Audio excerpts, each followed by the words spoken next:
I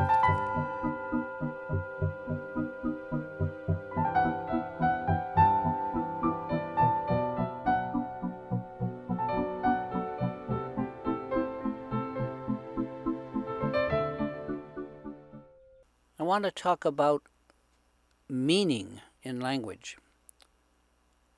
The history of thoughts is an old story, and one we've all been following for a long time. Thoughts just go on forever, and they are more than just their content and meaning. And I'll explain. Thoughts share a common nature, and that nature itself can also be seen and looked at. Now, our thoughts often end up in sentences and words. What makes sentences work is that words have gaps between them. These gaps are like an ocean of emptiness in which all the words float. The arrangement of letters in a single word is fixed, but the arrangement of words in a sentence is not. The placement of words one up against the other in a sentence creates meaning. Arranging words carefully alters the meaning, and it can involve the clash and friction of consonants, and the smooth ease of vowels. This is why spoken poetry is so powerful. A simple rearrangement of words on the page changes the meaning. And it's this juggling of words that creates meaning. The friction of words rubbing together, up against each other, create fire in the mind, light and clarity. Thoughts are the windows through which we can learn to gaze at the nature of the mind itself. This is what some mind training is all about. As mentioned, words are concretized or frozen thoughts that can be arranged in sentences for effect. Words can be set against one another to dam the flow of thought and to retain meaning until we get it. Sentences rich in meaning slow the mind down until experience dawns. And experience is the key word here. Meaning has a kindling point where it sparks the mind and creates light.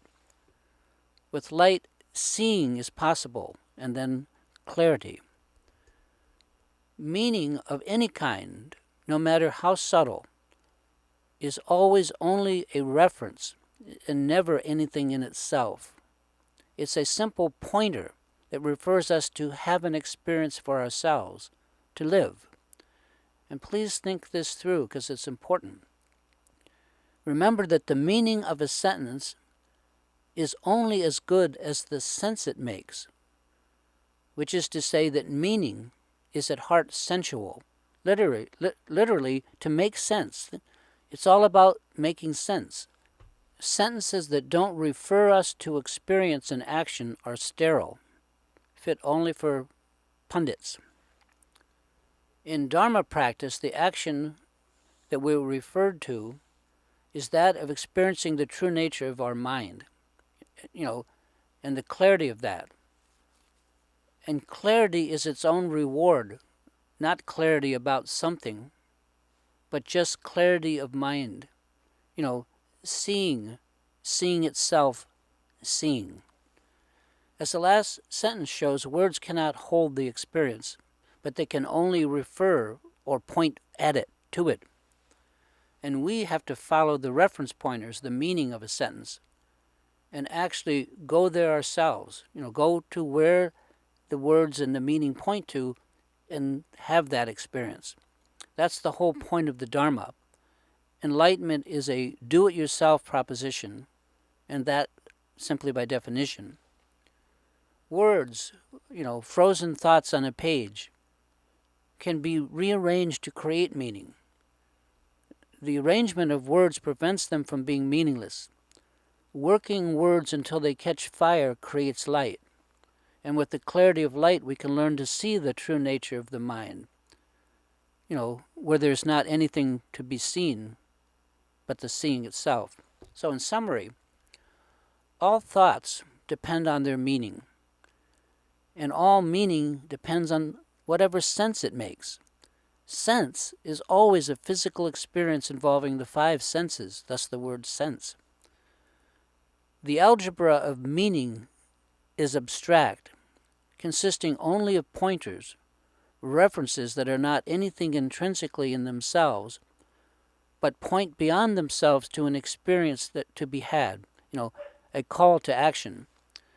This is what Hamlet's soliloquy, by Shakespeare is all about. It's stunning. We read, and read books. But as my first Dharma teacher used to tell me over and over, someday you must become the book. It's significant that the Buddha, if he were here now, could not just walk over to us, touch our forehead, and we would become enlightened. The extent of his power was to point out to us how we can enlighten ourselves, as he did. And this is what's called the Dharma. The Dharma is simply a method, how to do it. It's then up to each of us to enlighten ourselves, just as the historical Buddha did for himself. And it's beyond significant that language itself, like a school of fish all pointing in the same direction, endlessly points every bit of it to the sea of experience that awaits us. At their best, thoughts are a window through which we can gaze at the true nature of the mind itself. And someday we each must take the plunge.